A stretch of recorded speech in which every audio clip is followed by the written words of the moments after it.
Good evening, gentlemen. Welcome back. We are still talking about raising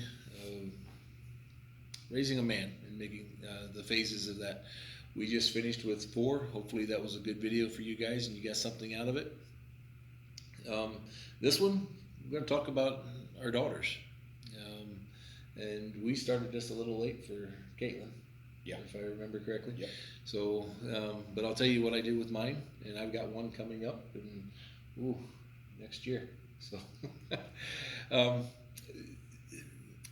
I did read another book on for this one. It's called "Raising a Modern Day Princess" because she is definitely different than a boy. And if you don't know that, there's something wrong with you because girls are definitely different. Um, so uh,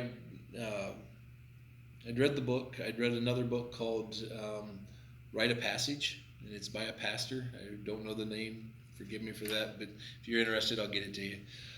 Um, but it talked about what they had done for their daughters and a rite of passage for them, just like they had for their boys. So I took it. I took the idea and I ran with it and combined some things, made things my own, as we all have.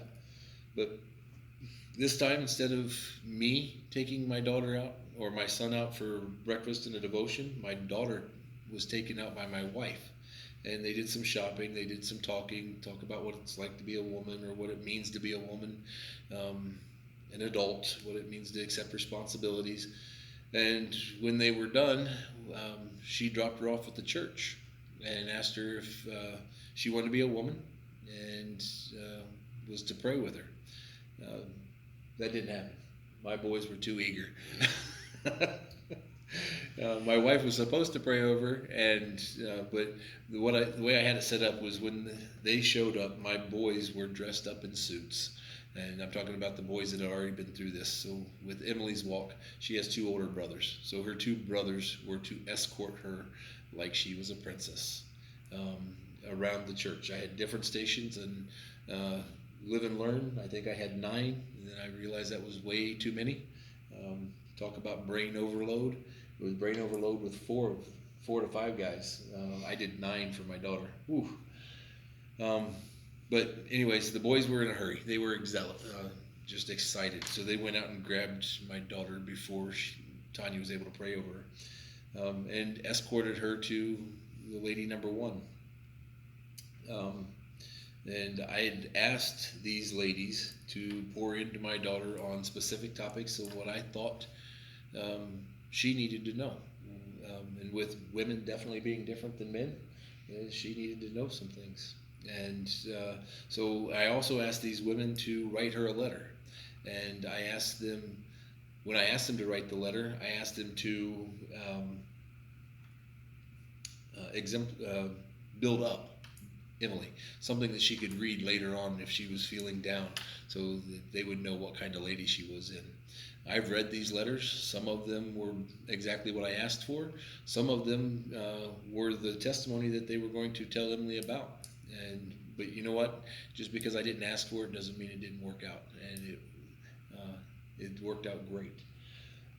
So the boys would take her to station one, and they would wait outside the door because it wasn't for them; it was for Emily. And it's one woman with Emily. Yep. So one on one. Exactly. Nobody's ears. And one thing that Emily did have was a pad of paper and a pen. I wanted her taking notes. This was not a time to talk, but this was a time to listen and learn, and I wanted her to take notes. So she did that. And then when they were done, Emily would open the door. Um, if the woman had a gift for her, the boys would take it. Every woman had a gift because I gave each woman a gift to give to Emily, just like I did with the boys. But the boys was not to let her carry anything.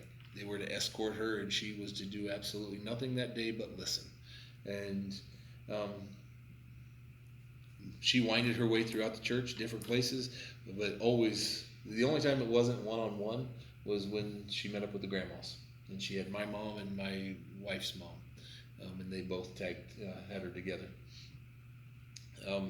But Emily ended up meeting me at the altar, and I I had a discussion with her. I asked her if she would trust trust me and trust me with her heart that when the right man came along, I would give my blessing and give her away.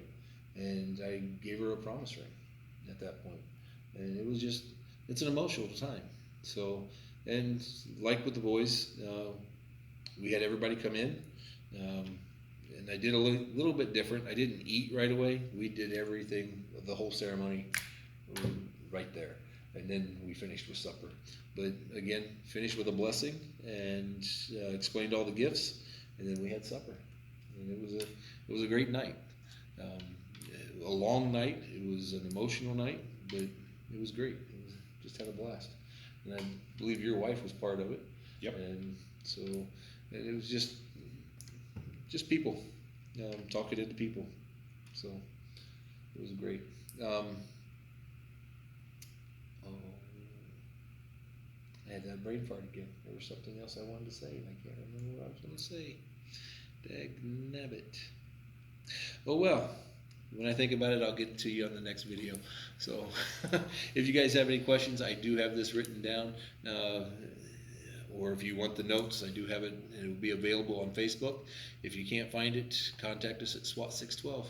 Have a great night, gentlemen.